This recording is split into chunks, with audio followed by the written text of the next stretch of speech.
চলেন আপুর কথাগুলো শুনি। এই যে আপনারা দুদিন পর পর আমার দেখতে আসেন না,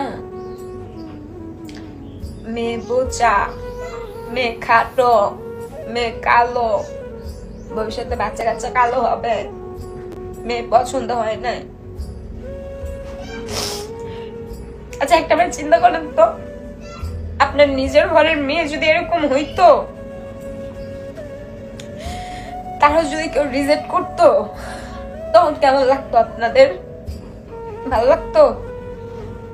কারণ আমাদের তো আমাদের বাপ মা তো আমাদের সৃষ্টি করছে না, আমাদের তো আর আল্লাহ সৃষ্টি করেন নাই, নিজের বাবা মা সৃষ্টি করছে। আর আপনাদের মেয়েদের তো উপর আল্লাহ সৃষ্টি করে পাঠাইছে। কখনো না কারণে ছোট করে কথা কইেন না। আল্লাহ না করুক এত সুন্দর চেহারা একটা অ্যাক্সিডেন্টে যদি না থাকে,